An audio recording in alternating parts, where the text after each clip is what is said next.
Olá, eu sou o Rui Alves de Sousa e nunca tinha visto o Festim Nu. To rewrite is to deceive and lie, and you betray your own thoughts. To rethink the flow and the rhythm and the tumbling out of the words is a betrayal. É o título em português de Naked Lunch, o filme que David Cronenberg fez em 1991, parcialmente adaptando o livro Naked Lunch de William S. Burroughs, já ia dizer Edgar Rice Burroughs, o criador do Tarzan, só para verem como eu estou bem. É parcialmente porque o próprio Cronenberg já disse em várias entrevistas que este livro seria inadaptável na sua totalidade, portanto ele adaptou o livro, juntou outros textos do Burroughs e momentos da vida do próprio escritor para fazer este filme. O livro, estavas-te a rir, quem está aqui comigo é a Luísa Quinta, que também já esteve noutro episódio subejamente popular do Imperdoável, o do Thelma e Louise, mas estavas-te a rir do Festim Nu. O Naked Lunch, eu não sei se foi a primeira, mas uma das primeiras traduções do livro em Portugal, o título era Alucinações de um Drogado. Portanto, pronto, é isso. Que horror! Não, que coisa tão despistosa. Mas acaba por ser um bocado, são alucinações de um drogado, não é? Sim, mas mesmo assim, tipo, o filme trata de tanta coisa, puxar... Pá, sei lá, quando mas pensas... acho que o livro é só um bocadinho do filme, estás a ver? Sim. Depois, entretanto, fui ler esta circunstância dele ter morto a esposa acidentalmente. Depois vai haver spoilers, etc. Perdão, mas na verdade não, perdão. Não, mas repete outra vez o título, Rui, se faz favor. Alucinações de um drogado. Eu disse drogado porque é mais engraçado. O Serafim Drogado. O Serafim Drogado. Isso faz mais lembrar aquele filme muito maluco do Johnny Depp com o Del Toro. O Fear and Loathing in Las Vegas. Também é outra alucinação pegada, mas... Não funciona, para mim não. Também festim nu ou festim ou... não sei, nem consigo explicar o almoço nu, exato. O que é que isso remete, né? Não sei. Há uma piada dos Simpsons que acho que é o Bart e o Milhouse que entram no cinema e vão ver o Naked Lunch e saem do cinema e dizem, acho que é o Milhouse que diz, eu tenho duas coisas erradas em relação ao título. É que não há nem o almoço, nem, enfim, pessoas no... Bom...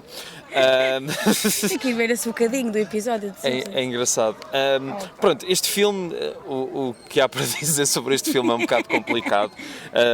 Quem protagoniza é o Peter Weller, que é uma espécie de exterminador de insetos, que depois, enfim, acha que está a viver um complô de espionagem.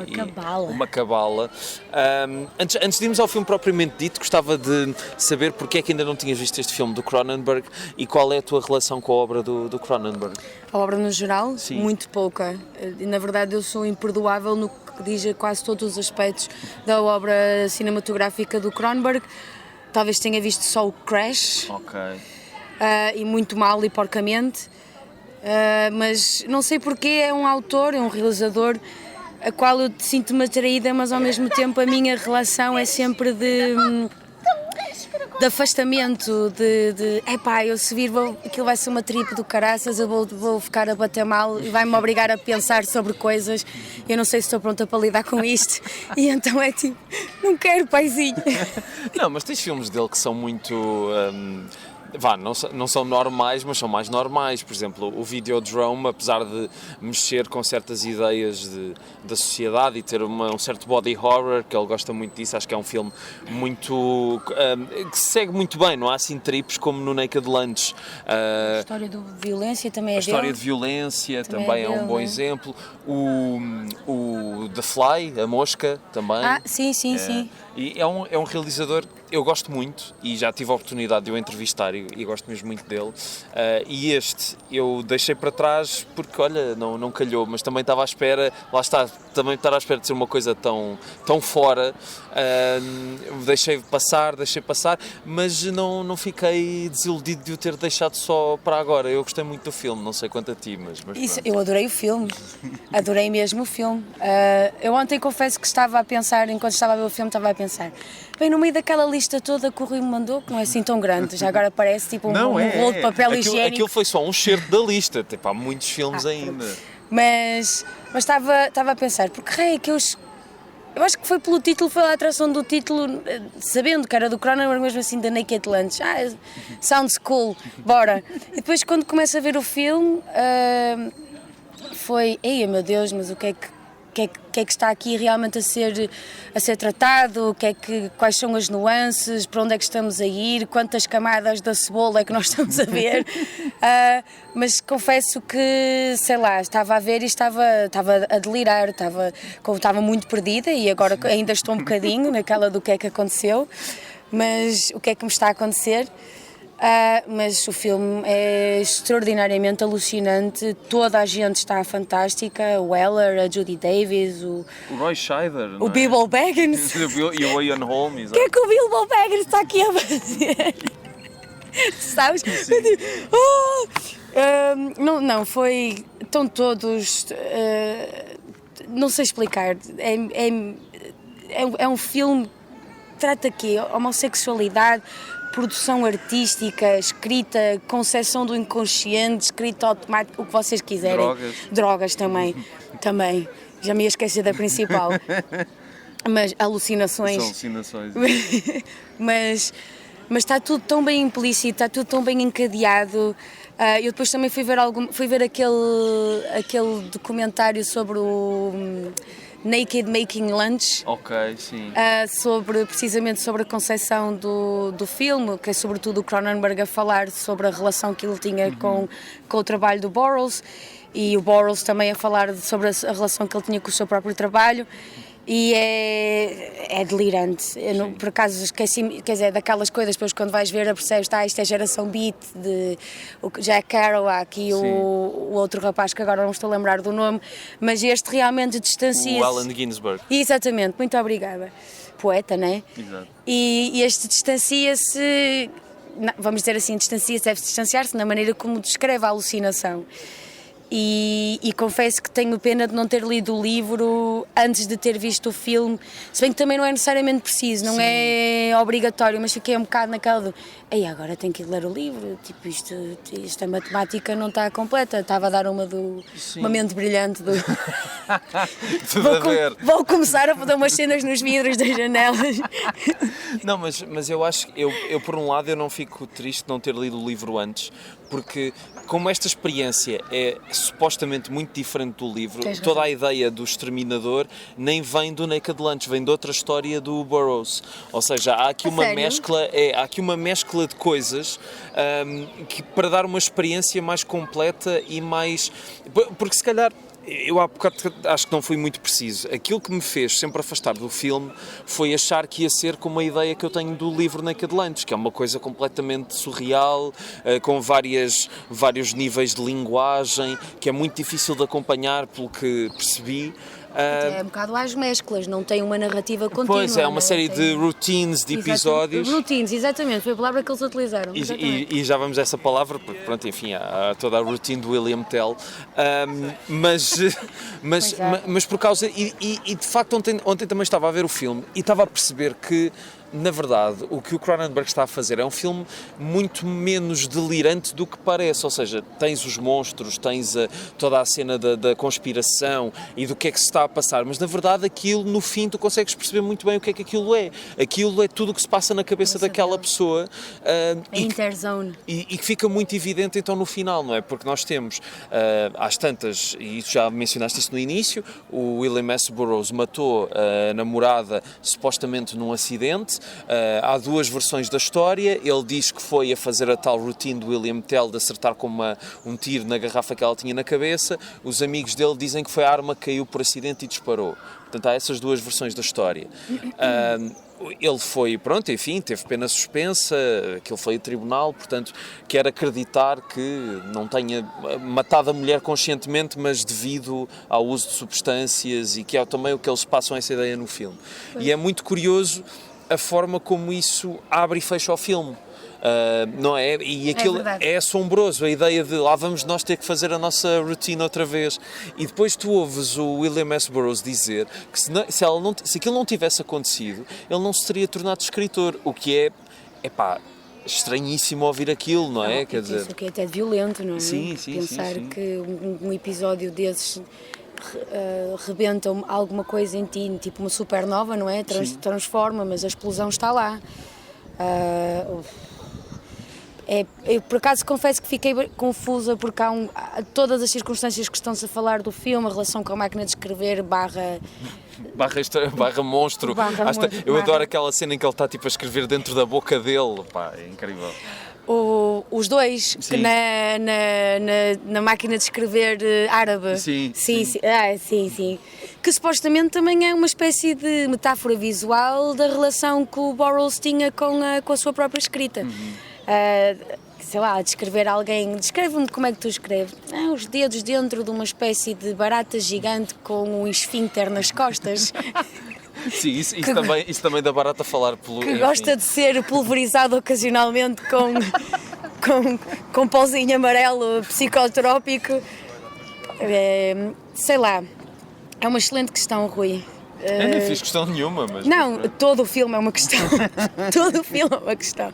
Porque ela parece que ela é imprescindível, não é? A personagem da Joan é imprescindível, mas de repente há ali um momento em que parece que fica um bocadinho apagada da circunstância e depois há aquele momento em que ele diz: não, eu preciso de trocar a máquina por ela porque sem ela não consigo escrever. Tanto que depois vamos outra vez ao segundo William Tell, a caminho da Annie qualquer coisa, Anexi. É tipo Rússia, Sim, porque eles estão fardados com... Pelo menos faz muito frio lá. Sim, eu estou literalmente com aqueles gorros felpudos típicos do exército russo e aqueles... São as sopeiras mortas que eles põem na cabeça. Que horror. Está aqui uma animalia, este filme, valha-me Deus. Não, e depois cá está, mata outra vez, qual é o sentido? Porque é que está a acontecer, não é? Porque é que... Mas depois acaba que é o filme a dizer Welcome to Anexi, ou Welcome to Anexi, e pronto, ele fica a olhar em perfil para a câmara, agarrado a ela outra vez com um tiro na cabeça e qual é... sei lá, o que é que vem a seguir, não é? E agora que ele foi para a Rússia, o que é que vai acontecer? Será que ele sequer foi para a Rússia, tendo em conta que toda esta circunstância da Interzone é psicológica, não é? Sim. Quer dizer, pode ser real como pode não ser. Em termos de cenários vamos para Tanger, não é? Ele, na verdade, depois exilou-se para Tanger, acho eu. Mas não sei se é real ou não sei se é tudo da cabeça dele, sobretudo quando os amigos apanham-no, ele quase está meio enterrado no meio daquela areia Sim, que parece que é o único momento realmente real do filme. Porque eles dizem mesmo, olha que este é um dos momentos mais reais que estás a ter, já estás alucinado. Até porque dizem, o livro que tu estás a escrever, Naked Lunch... Esse momento é tão bom. Exatamente, aquele livro que tu andas a escrever, que tu dizes que se chama Naked Lunch, plot twist! Não, tudo neste filme é meta. Sim. E ontem estava a pensar voltando atrás só um bocadinho, estava a pensar na lista, que escolha maravilhosa e a super random, mas que escolha maravilhosa, porque não tenho pena absolutamente nenhuma de não ter visto este filme antes, portanto, imperdoável, não. Sim, não, para mim é imperdoável porque acho que já vi filmes piores do Cronenberg e não tinha visto este. Justíssimo. Percebes? Touché. E é um filme célebre de certa maneira, mas nesta temporada já há alguns imperdoáveis que são só mais para mim do que... Se bem que vai haver alguns que vão surpreender toda a gente e eu não vou dizer quais. Mas eu não sei se tinha arcabouço emocional ou intelectual para, nem vou dizer entender este filme, ou até para saborear este filme noutra... Eu gosto que o tenha visto agora porque eu soube há umas semanas a história da mulher dele. Eu não conhecia a história. Não foi uma relação de pesquisa? Não, eu soube, até foi creio que foi o Tiago Laranjo que me contou, sabes a história do William S. Burroughs e da mulher e tal, eu não sabia e fui investigar. De repente estou a ver o filme e aquilo fez muito sentido para mim, porque já sabia aquele contexto. Mas acredito que quem não saiba aquilo é muito fora. É um filme mesmo feito para quem conhece alguma coisa do William S. Burroughs, porque senão acho que está mesmo muito perdido. Está perdido desde o início, desde aquelas duas frases iniciais, não é? Sim, como é que é? Eu apontei isso alguns. Eu também apontei. Nothing is true, everything is permitted. E há outra a seguir. Hustlers of the world, there is one mark you cannot beat, the mark inside. Yeah. Que é, no fundo, tudo o que está a acontecer, não é? A relação com as drogas, a relação gay no armário, se podemos dizer assim, não é? Que este filme é muito gay no armário. A relação pseudo-heterossexual que tem com a Joan, a relação que tem com os outros, aquela duplicidade ele tem 2 amigos do sexo masculino e depois quando entra na Interzone tem também 2 meninos com ele, que é o Kiki e o outro rapaz, que o Kiki só me faz lembrar aquela famosa... feiticeira. Não, tu não tragas a Miyazaki para aqui. Não, Kiki, se não me engano, era o nome daquela prostituta muito famosa francesa de Montmartre que esteve envolvida com vários artistas ao mesmo tempo, inclusive um deles. Lembras-te daquela fotografia? Mas eram relações de trabalho, não é? Completamente, com imposto. Lembras-te daquela fotografia de uma mulher, as costas de uma mulher com o símbolo dos espaços de caixa de ar do violoncelo, com um turbante? Supostamente essa rapariga é a Kiki, que é fotógrafo. De quem era? Como é que se chama? Perdão que não me lembro do fotógrafo, mas sim, supostamente ela esteve envolvida com vários artistas. She was having fun. Quem é que nunca queria ir para Montmartre na década de 20? Pá, não sei, eu acho que os filmes romantizaram um pouco Montmartre nos anos 20, mas enfim, é como Nova Iorque nos anos 70, que é muito giro ver Nova Iorque viscosa nos anos 70, mas tipo, eu não gostaria de estar lá. Roubava sair das escutas dos esgotos, as beatas. E o Robert De Niro num táxi, com aquela cara de vamos num date, vou levar a gaja a ver um filme porno. Bom... Mas chegam lá e está a dar o naked lunch. Deixa-me só outra vez afagar aqui o meu ego para falar da entrevista que fiz ao Cronenberg, que às tantas eu falei com ele desta questão da adaptação, mas até estávamos a falar mais em particular do Crash, porque eu tinha lido o livro do Crash depois de ver o filme e são 2 experiências completamente diferentes. O livro do Crash torna-se muito enjoativo porque é demasiado, e acho que o filme é muito mais equilibrado, tira as gorduras todas e até a quase pornografia que o livro tem. Mas estava a falar com ele sobre isso e ele disse que a melhor adaptação é a adaptação que trai o livro, ou seja, que mantém o espírito, que haja ali uma sintonia entre o autor e o realizador, e que tu consigas passar qualquer coisa do autor, mas com a tua perspectiva. E acho que isso ele fez muito bem no Crash, e não tendo lendo ainda o Naked Lunch, acho que também consegue pelo menos dar uma ambiência muito específica, e a cena toda dos chapéus e dos fatos, é muito engraçado essa dinâmica quase neo-noir. Mas o que é que tu achas desta ideia das adaptações serem fiéis ou não, já agora? Primeiro, acho que a única adaptação que achei verdadeiramente fiel foi O Nome da Rosa, de Humberto Eco, e agora, da versão do... Como é que ele se chama, meu Deus? Sean Connery. Sim. E do Christian Slater, mas o realizador não me estou agora a lembrar do nome. Não sei que há no... Pronto, exatamente. Foi talvez a única que eu disse, isto é ipsis verbis do livro.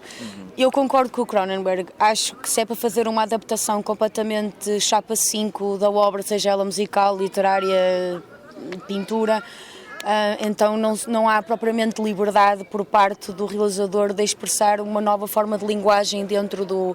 Mas também sou hipócrita, porque saiu aquela série do Sandman no Netflix e eu recuso-me a ver porque a banda desenhada do Neil Gaiman eu gosto muito. Sim, o Neil Gaiman está banhado em polémica, mas...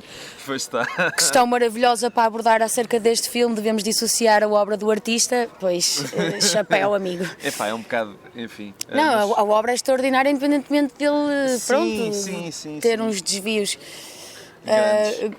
Exato. Mas continuo a ler a obra com o mesmo espanto que lia no início. Não, mas isso é porque também, cá está, o século XXI é um século de muita autorreflexão e autoconsciência. Mas eu, sem ter lido o livro, tenho a sensação de que a representação do livro, ou até a representação da identidade literária do Burroughs, ou até a identidade alucinogénica, está lá e está muito bem colocada. Ele realmente, o Cronenberg, tem a capacidade de fazer uma leitura acérrima e pormenorizada e utilizar a tua expressão, retirar as gorduras e transformar, e nessa transformação está qualquer coisa que nem é necessariamente só do Burroughs, nem é necessariamente só do Cronenberg, não é? É uma fusão dos dois. É uma fusão, sim senhora, e é uma coisa, é uma obra que realmente eu vi o filme e tive vontade de ver o filme outra vez porque, mas houve tanta coisa que eu se calhar não vi, ou não entendi, ou não ouvi direito. Se calhar tenho que ir ver isto outra vez porque há aqui coisas, há certas nuances, até muito, antes mesmo, vontade de ver o filme uma segunda vez, muito antes de pensar, agora vou ter que ir ler o livro, isto não é impossível não ver o filme sem ler o livro. Portanto, tenho curiosidade no livro, mas não significa que haja uma interdependência entre as duas obras. E nesse filme, mais ou menos de 1 hora, do o Cronenberg falar e o Burroughs também, realmente, e até os dois trabalharam juntos, pelo aquilo que eu percebi, que é um luxo. Poder ter a pessoa ali à beira, né? E dar umas dicas. Sim, ele deu a bênção ao filme. Deu, sim senhora, e que foi, então, acho que até alguém numa entrevista disse mesmo isso. Ele até disse que só o Cronenberg é que poderia fazer um filme do Naked Lunch, ele às tantas disse isso. Há um artista plástico, pintor, que supostamente tinha uma relação com o Burroughs de amizade e que chegaram a fazer uma espécie de storyboard, e acho que a storyboard é a coisa que mais tem a ver com a cronologia ou com a narrativa do livro, mas que realmente o Cronenberg subiu a parada para um lugar extraordinário. O filme tem coisas que ainda agora estão assim a bater na parte de trás da cabeça, sabes? Aquela de agora olho para as pessoas de maneira diferente, estou à espera de ver uma barata gigante em qualquer lado. Se transforma numa máquina de escrever. Quando ela diz a Joan, não é? Do tipo, it's a very literary high. Assim, literal? Não, literária. Sim. E ele, o que é que quer dizer com isso? É kafkiana, não é? Portanto, outra vez a ideia de um inseto.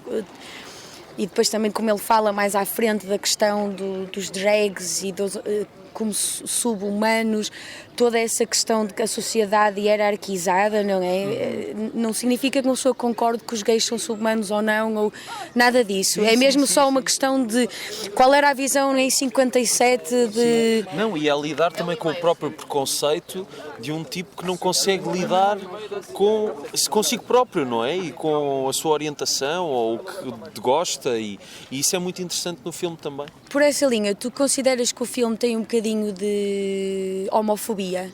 Sim, tem, mas acho que é propositada para denunciar esse aspecto contraditório da personalidade dele. Não me parece que seja uma coisa tipo, vamos fazer um filme que é para mandar toda a comunidade LGBTQIA+. Não é propagandista, não é propagandístico, mas sim, concordo contigo. É mesmo para deixar desconfortável. E acho que consegue por isso. Mas por falar em desconfortável, só dizer duas coisas. Quando estava a dizer...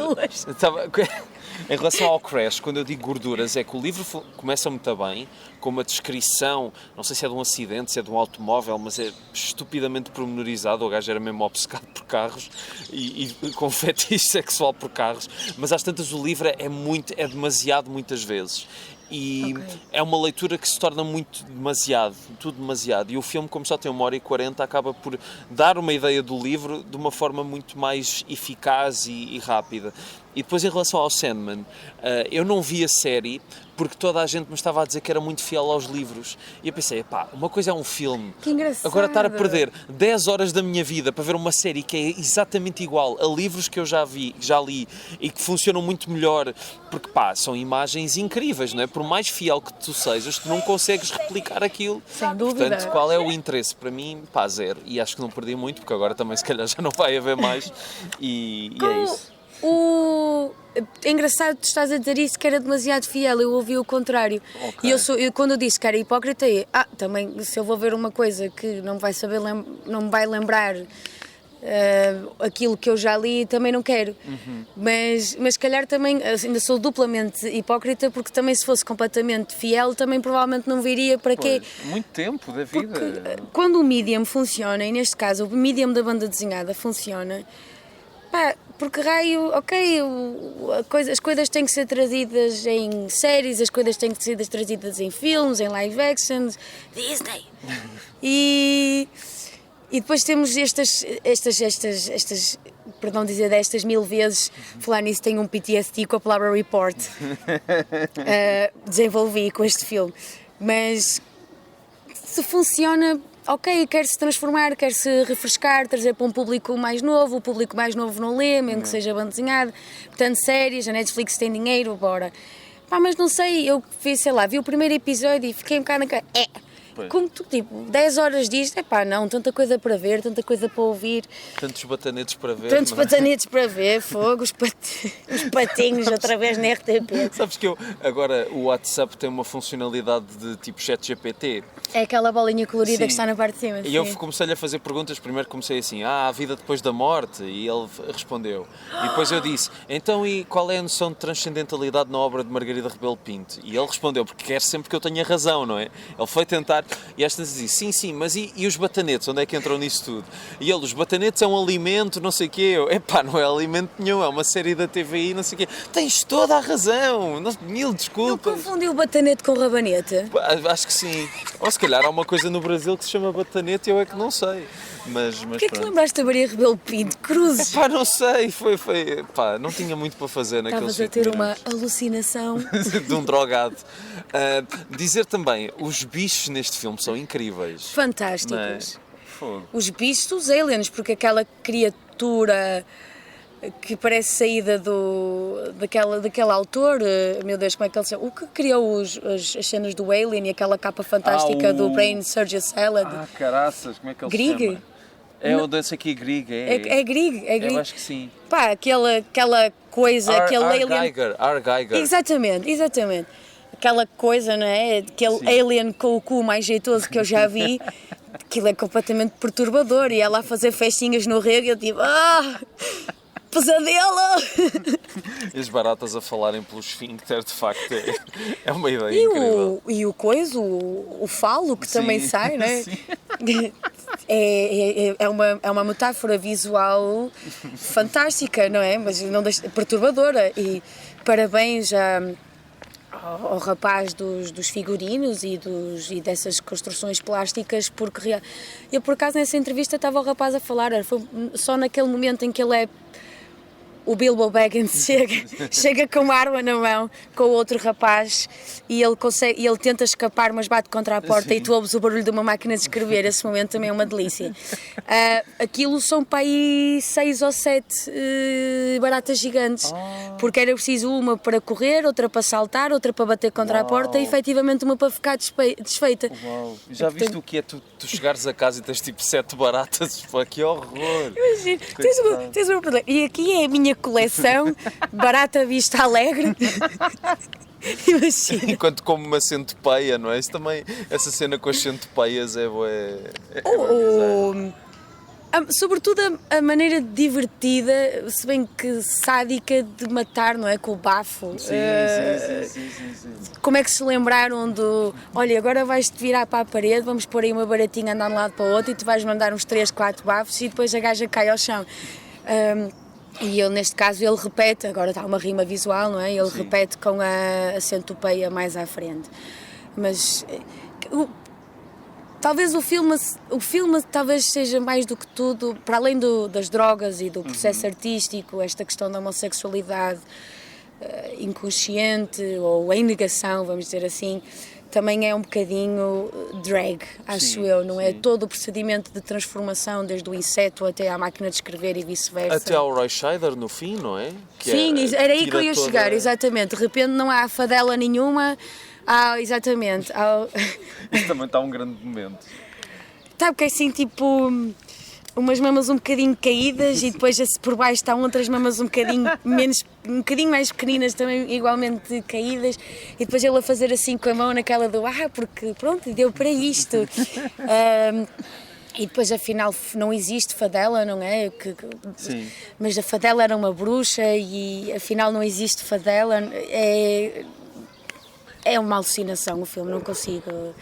E há outra ideia do filme, que ainda não falámos, que acho que é muito interessante, que é a questão da casa, porque eu acho que o filme também está a apontar para a ideia de que no nosso lar, no nosso sítio mais confortável, também podemos enlouquecer.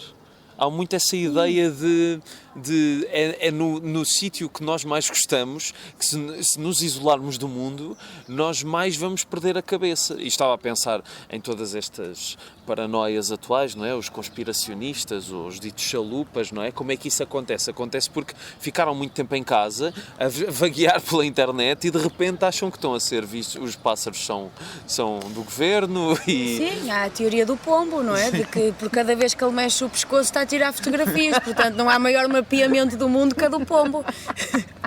Quando contaram estas, agora olho para o pombo... Sabes que isso começou como uma piada. Um gajo criou essa piada a dizer, vou espalhar isto, birds are not real. E as pessoas acreditaram, percebes? É isso que eu acho espantoso na humanidade. I mean, supostamente a Terra não ser plana era uma coisa que já estava justificada desde Desde alguns séculos, nem é 5 minutos atrás, é mesmo séculos. Portanto, e se agora voltamos outra vez a tentar explicar às pessoas, certas pessoas, de que a Terra não é plana,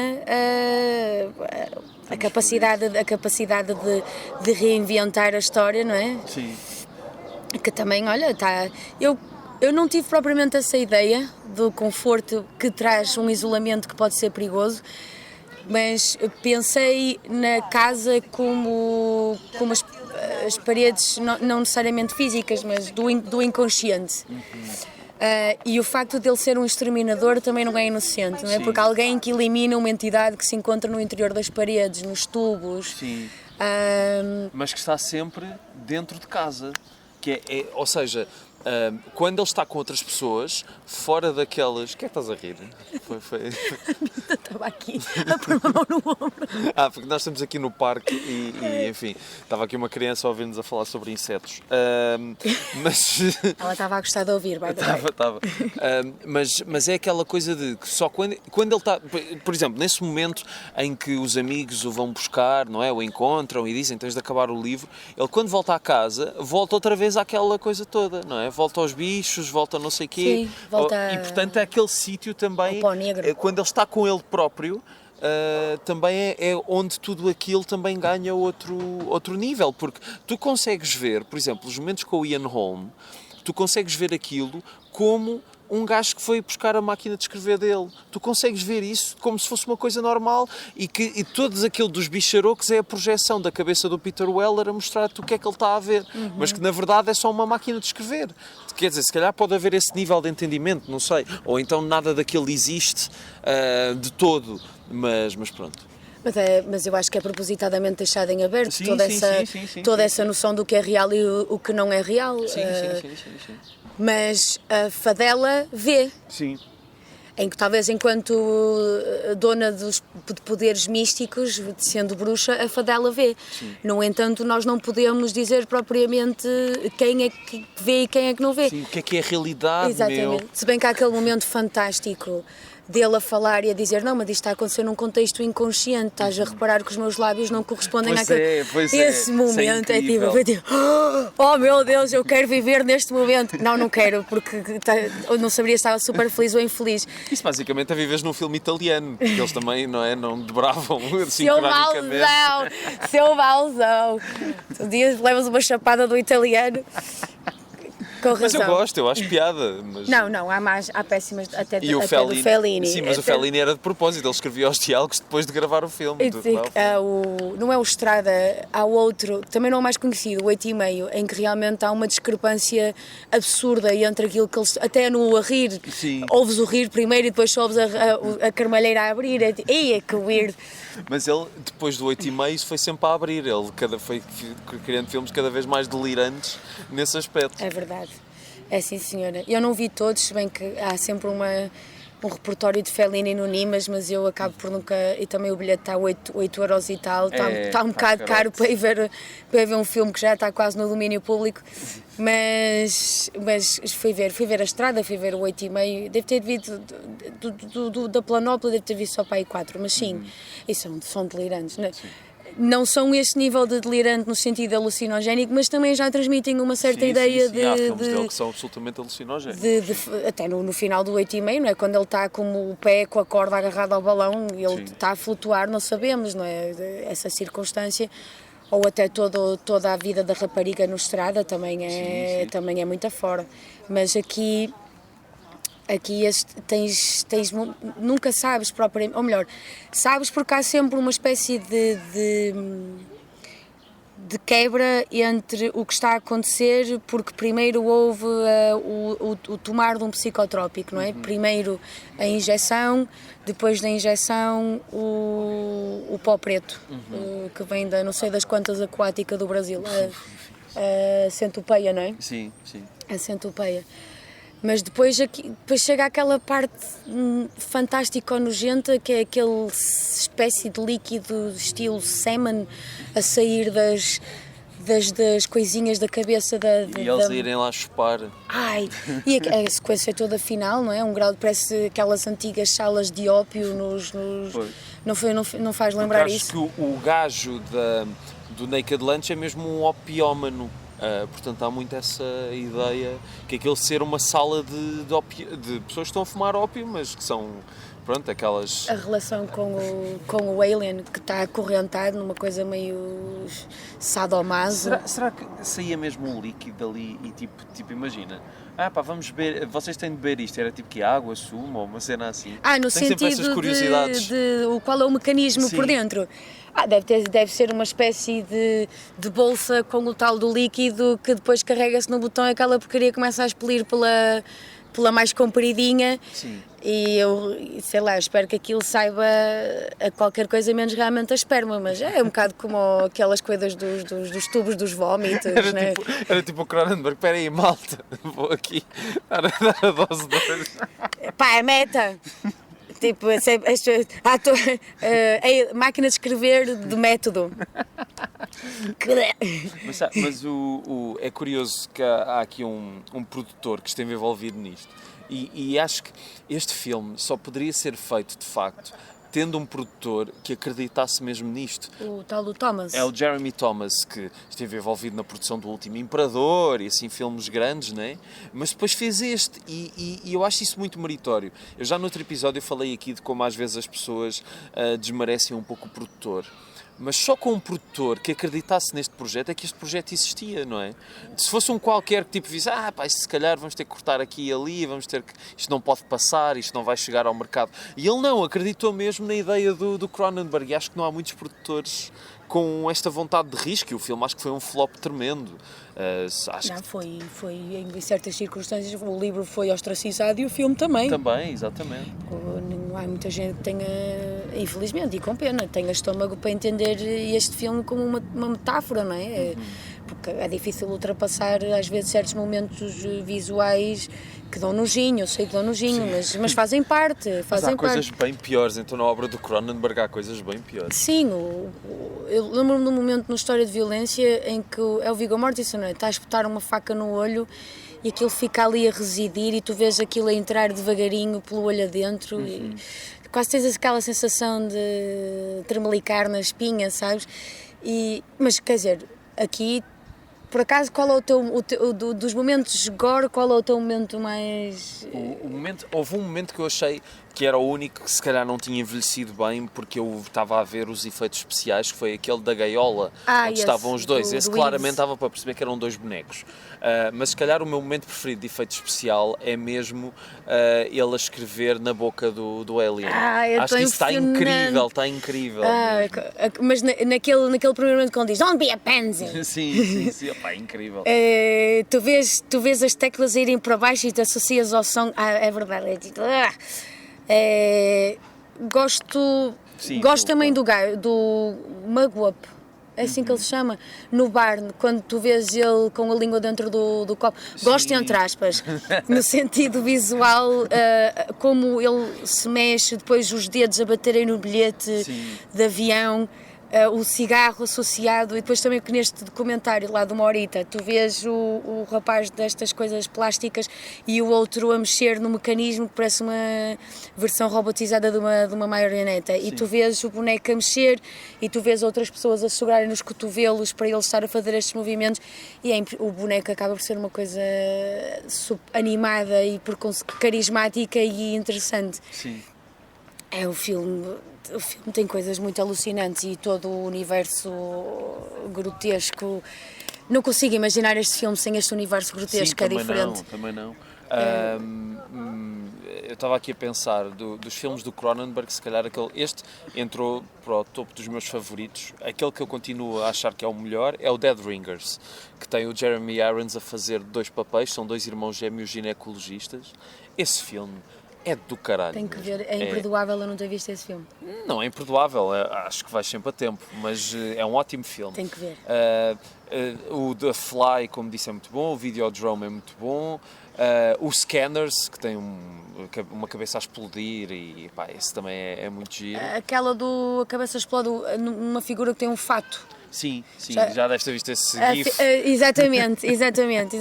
Pronto. Isso eu já, o filme não vi, mas a figura com a cabeça a explodir já vi. E pronto, o Cronenberg teve ali um período áureo até aos finais de 90, depois aquilo abrandou um bocado e pronto, hoje em dia já não é a mesma coisa. Ele claramente desistiu um bocado do cinema, porque ele já diz que já não faz sentido para ele sequer os filmes estrearem em sala, não liga muito a isso.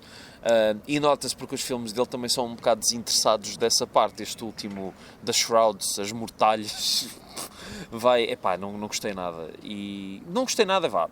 O filme tem uma outra coisa interessante, mas claramente é um filme desinteressado de si próprio. E eu vi o filme no Lefest e ele estava lá. E ele próprio disse que aquilo era para ser uma série da Netflix. E não foi. Então ele pegou no guião dos 2 primeiros episódios que tinha feito e fez um filme. E nota-se que aquilo são 2 episódios de uma série recaustados para... Pá, e não funciona. E depois tu pensas no Naked Lunch, no Dead Ringers, nestes filmes todos bons que ele fez, e o Crash também poria nessa lista. Epá, que eram outra loiça. E tenho pena que ele já não faça filmes assim. Mas enfim, não sei se em relação a este filme tens alguma coisa a acrescentar. O Naked Lunch. O que é que uma pessoa não tem a acrescentar neste filme? Deixa-me olhar para as minhas queridas notas. Não, olha, a questão do subconsciente foi, acho que a que mais escrevi ao longo das minhas... Mas tu tens aí muitas páginas de... Não tenho muitas, tenho 4 páginas. De um caderno A4. Depois a conversa das rimas visuais, coisas que acontecem em primeiros momentos que depois acabam por colmatar mais ou para o meio ou mais para o fim, sobretudo a questão do bafo mortífero e do William Tell. Também do Dr. Benway já falamos. O Eves não falamos muito, que também é uma figura interessantíssima. E sim, aquele momento dentro da gaiola não envelhece bem. Sobretudo aquela zona onde está o Kiki, como está espetado, o sangue também tem um ar muito artificial, tudo aquilo tem um ar muito artificial. Que também, por exemplo, aquela lambisgoia no chão com o jeitoso, não é? Aquele alien com o rabo de supermodelo.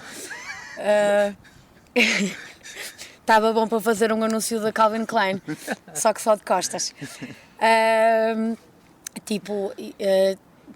Também tem um ar artificial, porque como o próprio Cronenberg diz, há muitos motivos de borracha ao longo do filme. Borracha, que ele quer dizer estas construções, estas baratas gigantes, este pseudo-alien, e depois aquele encontro entre os dois homossexuais dentro da gaiola dos papagaios. Também não é inocente, não é? Toda essa simbologia.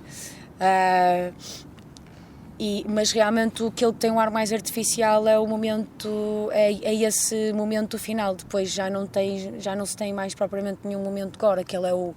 Não, há o que ele despe, a fadela despe-se para virar o Dr. Benway, mas o armazém, mas pronto, é aí que acaba, não? O gore, por assim dizer, acaba aí. Mas há sempre coisas para dizer, porque o filme, a cada virar da esquina, tem mais uma camada, não é? Tem mais um momento em que tu alias a coisas que aconteceram anteriormente. Por exemplo, as minhas coisas favoritas do filme é o primeiro discurso entre os 3 amigos, não é? A questão de se reescrever é uma forma de censura ou não. Sim. E eu acho que esse momento é muito interessante. E eu acho que esse momento acaba por definir, e em muita escala, todo o filme, não é? O ato de escrever, reescrever, o ato de consumir as drogas e continuar a escrever, a questão do subconsciente, para onde é que tu estás, as relações, as rimas visuais, o tiro na cabeça da Joan Davis enquanto necessidade de reescrever, não é? Sim, Ou de continuar a escrever. E é aquela coisa de lá vamos nós outra vez, não é? No fim, vamos lá fazer a nossa rotina, que isso é muito interessante. O que ele conseguiu ali fazer com a vida do Burroughs é mesmo muito interessante. Mas... Não sei se é uma forma de explorar sem qualquer sentido de... Como é que é de explicar? A verdade é que se essas duas versões que aconteceram foi ele atirou-se sem querer ou a arma caiu e disparou contra ela, no filme está mesmo dito que por duas vezes ele dá-lhe um tiro na cabeça, não é? Como é que o Burroughs também aceitou esse lado, não é? Como é que de repente, olha, estou a pensar em trazer isto da tua vida para o filme, o que é que achas, não é? Como é que o autor do livro se pode encontrar com esse pedacinho dentro do filme, não é? Sim, porque entretanto tinham-se passado mais de 30 anos, não é? E se calhar ele próprio... eu gostava era de saber a opinião do Burroughs naqueles anos 90 sobre o Burroughs dos anos 50, que vivenciou aquelas coisas e que perdeu completamente a noção da realidade, não é? Este filme, na verdade, é contra o flagelo da droga.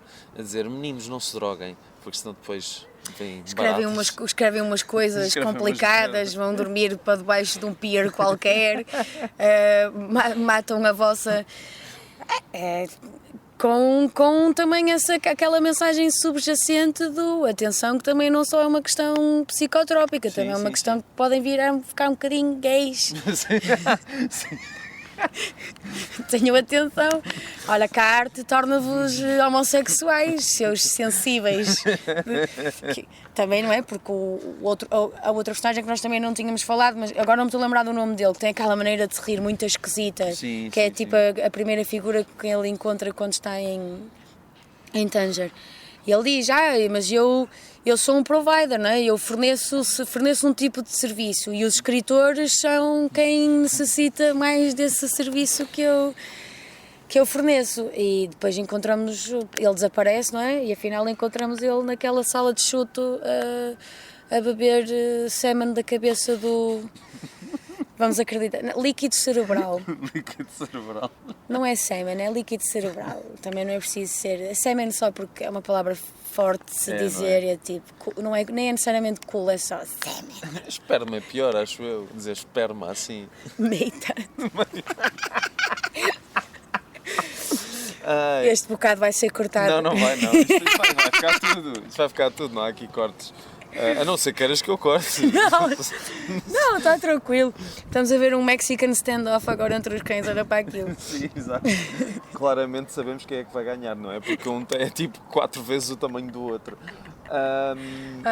Pronto. Mas olha, acima de tudo quero agradecer, porque se calhar eu não teria visto este filme. Voltando ao início muito brevemente, cá está, eu quando vejo gosto do Cronenberg, mas não é um realizador que eu dou por mim a ir procurar com alguma facilidade, talvez porque como eu sei que são filmes bons, mas são filmes estranhos, dou a mim própria a desculpa de ser preguiçosa, vai haver uma coisa mais fácil de entender, não é? Mas tens muitos filmes dele que são fáceis de entender. Olha, tu falaste da história de violência, ele depois da história de violência fez As Promessas Perigosas, que também é um filme super straight to the point, também é com o Viggo Mortensen a fazer de um assassino russo. Esse filme vê-se bem. Eu só sei qual é. Mesmo estes todos que eu disse são todos bastante lineares a nível de narrativa, não têm nada, exceto o Crash, não é? Mas o Crash tu conheces. Não é que este não seja também, não é? Sim. É só estranho, é a maneira como nos é apresentado toda a narrativa, porque no fim podemos entender que é só um gajo a escrever coisas num processo de tal maneira inconsciente que não repara que está, para além de encontrar-se a si próprio, ou não é? Sim. Então, amiguinho, queres participar no podcast? E agora ele abriu a boca e saiu uma barata gigante. Ou então dizia... Ou então saiu o Ray Scheider. Imagina. Estás a ver? Percebes porque é que os filmes do Cronenberg são estonteantes? Olha, há um que ainda não falei, que é o Existence, que é com o Jude Law, e não me lembro quem é a atriz que faz parelha com o Jude Law, que aquilo tem a ver com um videojogo que as pessoas se ligam através do seu próprio corpo.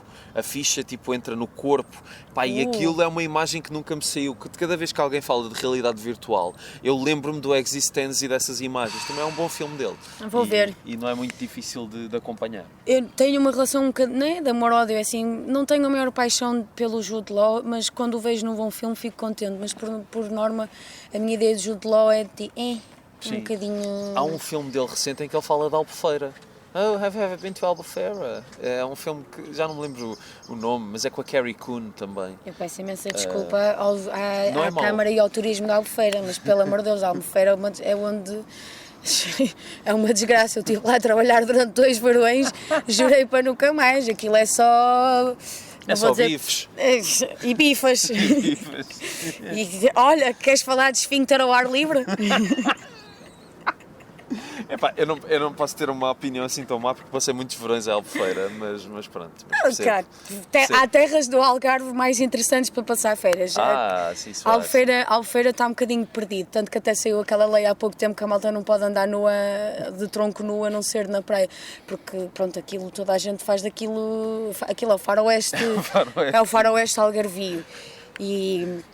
E havia coisas, né? Às vezes saíamos do trabalho, éramos animadores turísticos num hotel, saíamos e íamos, o que é que está mais próximo a Ouro? E de repente era só mini saias sem nada por baixo a voar à nossa frente, as inglesas, com todo o perdão, vocês é que vêm cá despir-se, eu estou só a apontar o que vi, muita inglesa ali fresquinha, porque está calor, é verdade, toda a gente sabe que no Algarve está calor. Mas ir a cair naqueles verões, o calor, mas era de muita bebedeira, muita promiscuidade, muita loucura. Uma mangueirada na patareca. O alien do Cojeitoso.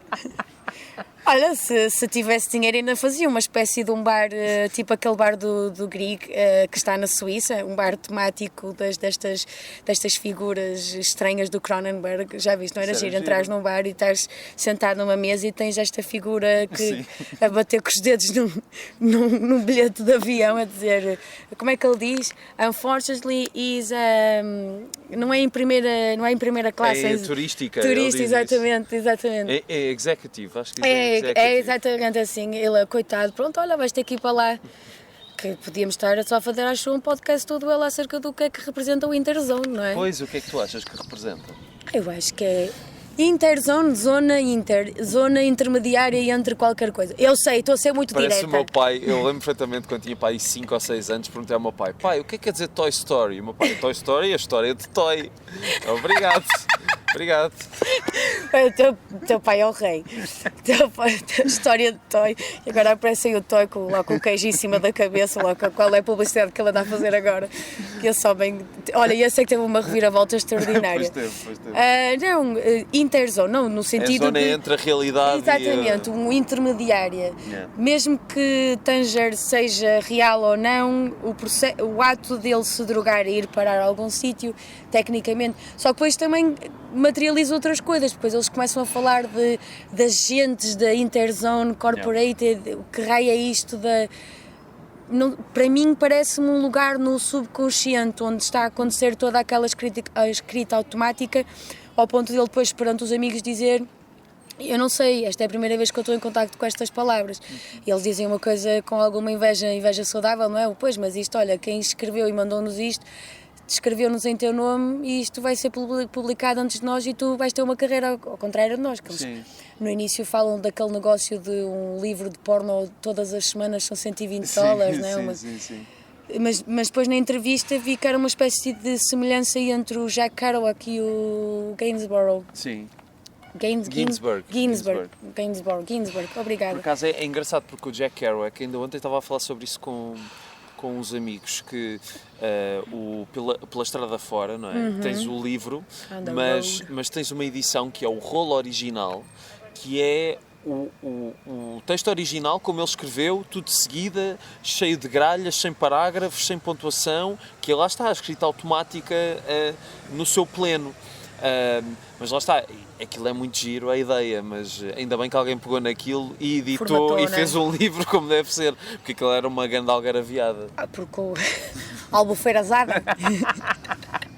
porque as versões cruas, não é, são sempre completamente escanifobéticas, Sim, não é? sim. Não, é como chamar de uns amigos para irem lá à casa consciente que a casa está toda suja. Tu dás-te ao trabalho de fazer uma performance de limpeza da casa porque tens vergonha na cara, mas em relação à obra artística não tens necessariamente vergonha da produção artística. Sim, tens... sim. Agora, é uma coisa muito íntima, por norma é que as pessoas também têm tendência a passar a limpo Sim. para depois entregar à editora, não é? Porque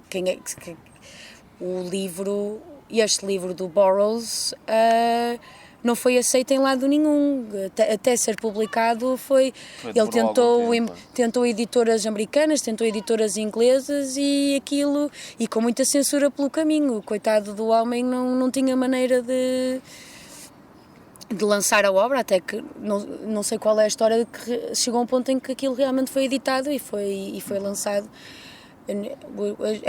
Há alguma facilidade em encontrar este livro nas livrarias hoje em dia? Sim, há uma versão em português que saiu há pouco tempo, se chama O Almoço Nu, e eu tenho a versão em inglês, sim, e até comprei há uns tempos e baratinha Ok. em algum sítio. Almoço Acho que entretanto Nu, esses livros já são canon, não é? Entretanto já encontras mais facilmente. Na altura é que era, não havia necessidade e coisas assim. É no fim que é dito, e até podemos utilizar isto também para terminar, mas há no fim é dito uma coisa muito interessante, que é quando a Clark Nova está a falecer, diz que é como se toda a gente vivesse numa forma de miséria, não é? O escritor vive exatamente nessa tristeza. A questão é que faz um relatório sobre isso, um report, o PTSD. I'm just doing a report. Essa palavra é dita para aí umas 400 vezes ao longo. Eu já estava a ouvir report, mas a noção de relatório passa a ter uma conotação completamente diferente, não é? Que é ok, então tudo aquilo que os artistas fazem são uma forma de relatório... Sim. Minoritário. Ótimo filme já. Que raio é que vais ter? Por acaso é. Por acaso é. De quem é? É do Spielberg. É do Spielberg, exatamente. Vou dizer uma coisa muito, muito terrível. Eu admiro o Spielberg nos seus queridos Indiana Jones.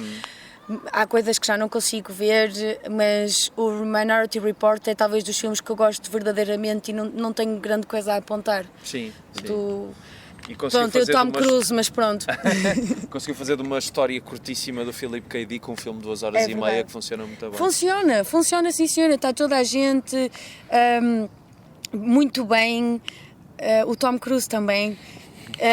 Toda aquela circunstância, os gêmeos, aquilo atrofiou-me. Eu tenho uma irmã gêmea, quando eu vi aquilo pela primeira... Aquilo foi uma amiga minha que nos ofereceu de prenda de anos uma data de DVDs, ainda se ofereciam DVDs naquela altura.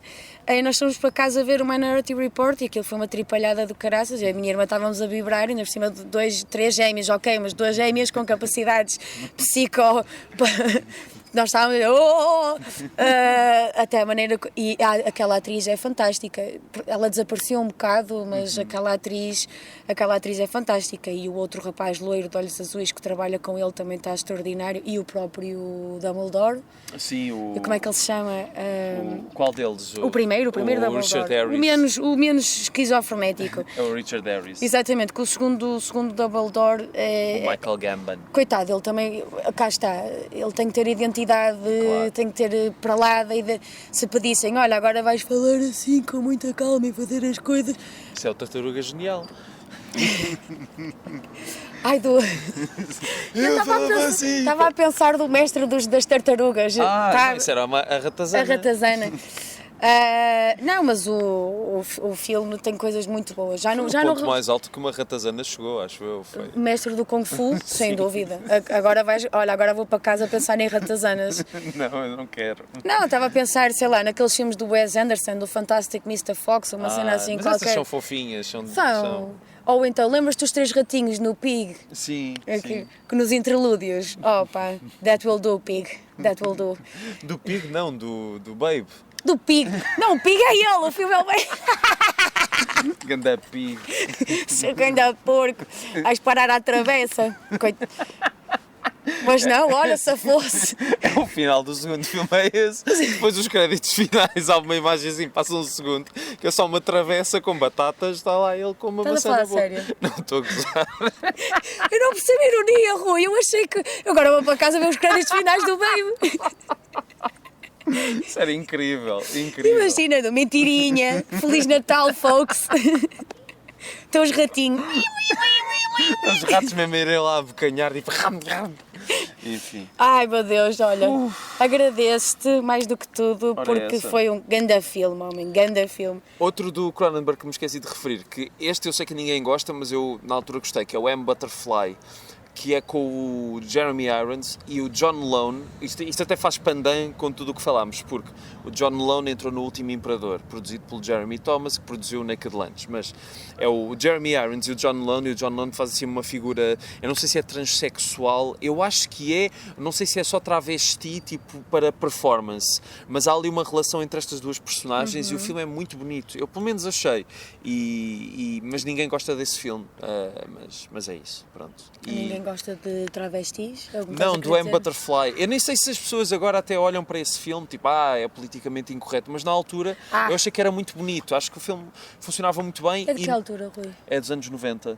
E nunca te falam disso, ou seja, não há aquela coisa de, dois homens e um que é uma mulher, não, aquilo acontece e eu achei na altura muito bonito, mas se calhar tenho de voltar a ver.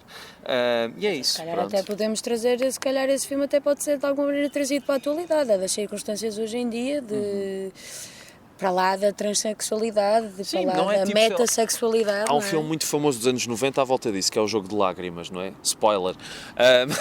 Aliás, dizer este filme é sobre isso é um spoiler, mas enfim.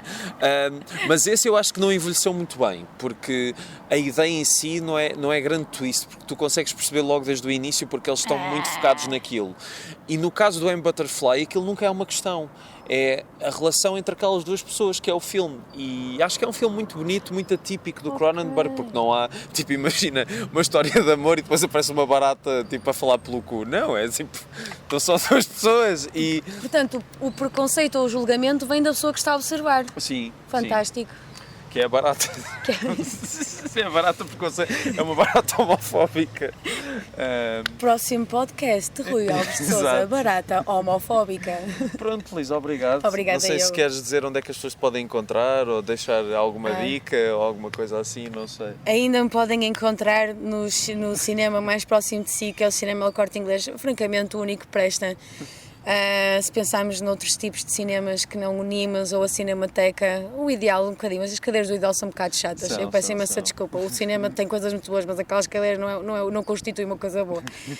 Portanto, se me quiserem dizer olá, eu quando trabalho lá, honestamente sinto que passo a vida lá, portanto, venham-me lá dizer um olá, que o Rui também às vezes vai lá ver filmes. Pois vou.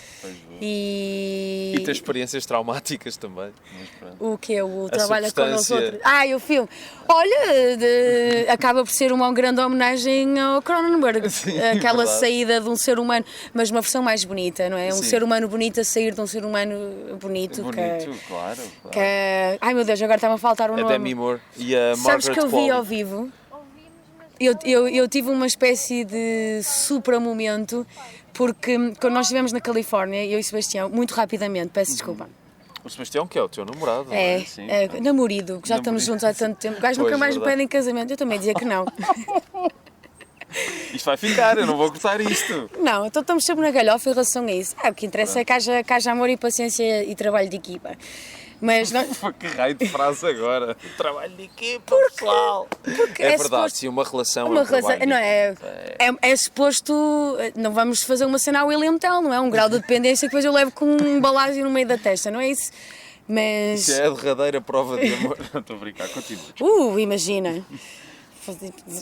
Então isso é Romeu e Julieta, isso já foi trabalhado.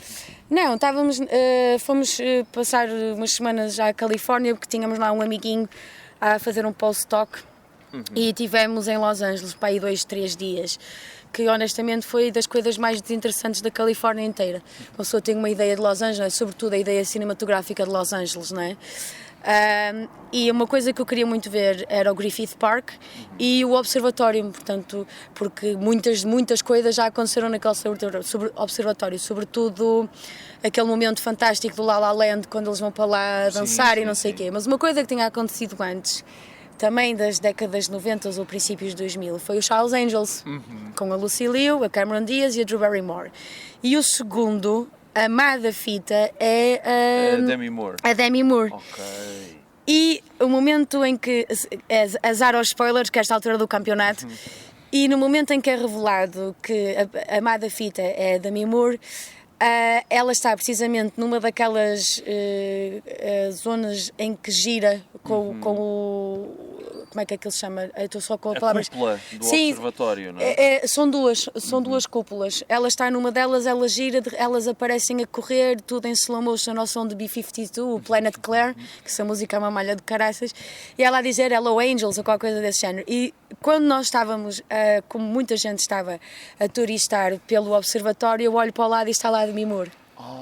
E eu disse assim, Sebastião, ele ainda hoje não acredita, pode ter sido uma alucinação da minha parte, mas o que é certo é que olhei para ela, olhou para mim e disse, eu nunca mais na minha vida vou lavar a cara. Portanto, foi a única super figura, porque uma pessoa a passear por Los Angeles acha que levanta uma pedra, sai de lá alguém famoso, não é? Portanto, foi completamente sem querer, estávamos no meio daquela gente toda.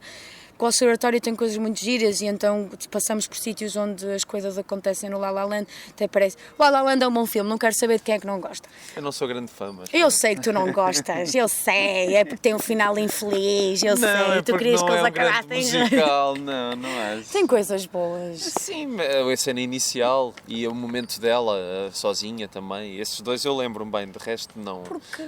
Não me vendo a ideia de Ryan Gosling no musical, não consigo. Mas gosto muito do Babylon, que é do mesmo realizador. Sabes que eu comecei a ver e ao final de meia hora parei porque estava a achar extremamente aborrecido. Eu não saí de dentro daquela casa. Ok. Mas eu tenho que dar mais uma oportunidade. E pronto, foi a minha experiência com lidar com gente famosa na América. Foi a Demi Moore com as suas leggings e o seu top e com um chapéu para fazer de conta que ninguém percebia quem ela era. Super magrinha, super bonita. Isto já foi há uns valentes anos atrás. E enfim, olha, vão até ao observatório, pode ser que tenham uma experiência pré-substância. Tu gostaste do filme? Eu gostei muito. É assim, do que consegui aproveitar do filme, sim, porque tive um grupo de pitas atrás de mim a falar o filme todo. Lá no cinema? Sim. Podias ter dito, eu ia lá esbofeteá-las a todas. Eu disse no fim, tipo, não ia perder o filme por causa daquela merda, só que eles estavam a chatear toda a gente. E houve um momento em que vês a Demi Moore nua e elas começaram mesmo, ai que feia, não sei o quê. E eu fiquei, que insensibilidade. Tipo, vocês um dia também vão ser velhas. Devias ter dito isso, amiga, para lá caminhas. Eu disse no fim, elas ficaram a olhar para mim tipo, o que é que nós fizemos? Porque disse mesmo, por causa de vocês, eu não conseguia aproveitar o filme, vocês não paravam de falar. Que chunga, Rui, que chunga. Aí... Foi uma experiência traumatizante. Um dia vou rever o filme com calma. Mas gostei do que vi, gostei. Mas porque foi, sei lá, acho que foi um desafio qualquer do TikTok, estavam lá e estavam, ai, não sei se me vou assustar agora, ai, não sei o quê, tipo, cala-te, meu, enfia as pipocas na boca, asfixia-te com as pipocas e cala-te, meu. É terrível. A ideia de cinema está completamente conspurcada. Porque, quer dizer, olha onde, se o TikTok ajudar a malta a ir mais ao cinema, vale a pena o TikTok ajudar a malta a ir... Quando tu não podes estar a ver o filme descansada, também há o outro lado, não é? Que quantidade de velhinhas lá, olha, venda-me o bilhete, mas para longe das pipocas. E eu, com certeza, eu tenho uma bola de cristal debaixo do balcão e vou-lhe dizer, bola, diz-me aí, amiga, onde é que estão as pipocas? Mas o problema é que podes estar afastada das pipocas, mas depois tens aquelas pessoas que trazem repousados e ficam durante meia hora a abrir, porque elas acham que se abrirem muito devagarinho não vão fazer barulho nenhum, são estúpidas, não é? Essas pessoas deviam falecer, mas enfim. Mas também, olha, é que mais miúdas, as mamas vão cair, o rabo vai cair e as cenas vão falecer. Vamos todos ficar pó caterrado de comer, como o pó amarelo do início do filme. Sim, exato. Por acaso fez um bocado de impressão ela estar a injetar aquilo na mama, sabes? Também achei, que é tipo, de todos os sítios onde se injeta droga, porque é que ela está ali mesmo no... Porque a zona onde ela estava era literalmente gordura. Sim. bate mais ali do tipo, uma pessoa pensa, sei lá, Trainspotting, entre os dedos dos pés, whatever, né? Mas o braço então é um clássico, mas ali na maminha, na mama foi... Adoro-a também, a Joan David. Sim. Judy Davis. É uma louca brutal. É a minha personagem favorita naquele filme da modista. Esse filme também é bem bonito. Não consigo imaginar aquele filme sem aquela mulher. Mas enfim, Vamos à nossa vida. Vamos à nossa vida. Obrigado, Luísa. Está a ficar fresquinho. Está a ficar fresquinho, está de noite já e daqui a bocado vão roubar os nossos órgãos.